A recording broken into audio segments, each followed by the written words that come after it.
Ok,នេះមេរៀនទី8របៀបដំឡើង Camera Spec Pro បាទ Spec Pro ទៅលើកុំព្យូទ័រអញ្ចឹងយើងបានកម្មវិធីមកយើង download ពី channel មេរៀនណានេះកម្មវិធីនេះជា file Windows អញ្ចឹងបងប្អូនត្រូវពលាចេញសិនពលា file ចេញមកសិនណាពលាគឺត្រូវចុច click មកតាមយកពាក្យ Windows ហើយយកពាក្យ extract here តែពេល extract here គេបានជា folder បែបហ្នឹងណាបាទបែបអញ្ចឹង folder មកមួយនេះខ្ញុំមិនបើកវាហើយបើទៅទាញនេះកម្មវិធីវានឹងចូលក្នុង folder មួយហ្នឹងតែយើងពលាទៅកម្មវិធីមួយនេះគឺនៅខាងក្រៅហើយ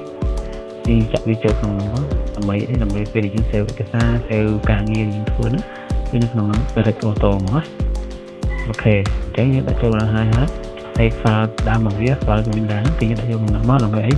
ឲ្យវាខ្នោតវានឹងជាមួយទៅគឺ Spec Pro គឺ Spec Pro ហ្មងអូខេហ្នឹងហើយចេញចូលពីពាក្យ bit 3ហ្នឹងហើយមាន file 3ហ្នឹងហើយយើងចុចខាងលើគឺជា link ទៅ browser ចេញពាក្យទៅយកពាក្យ copy បាទ copy ចូល link នេះនៅ home ទៀតណាអក្សរ E ហ្នឹងគឺវាយពី E វាយអក្សរ E មុនអក្សរ E អូខេវាយអក្សរ E ហ្នឹងចេញមកនេះedit system បាទឬក៏ថាយើងប្រើ front code ចុច front code ផ្ញើនេះគាត់ណាចេញ front code mìnhចុចWindows យកអក្សរ R បាទហ្នឹងណាគេ copy ហ្នឹងមកវាដូចគ្នាចឹង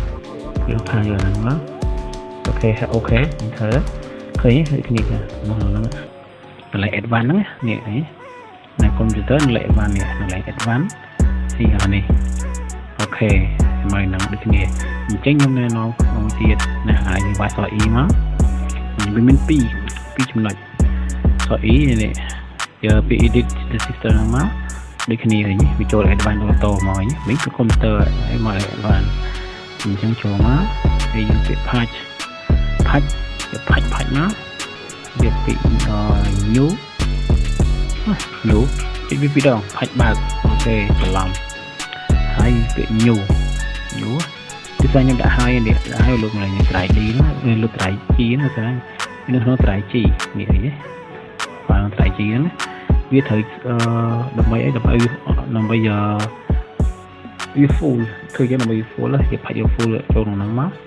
ហើយអូខេ save អូខេហើយតែប៉ុណ្្នឹងទេតែត្រូវនឹងការតម្លាក់ Spec Pro ឲ្យ full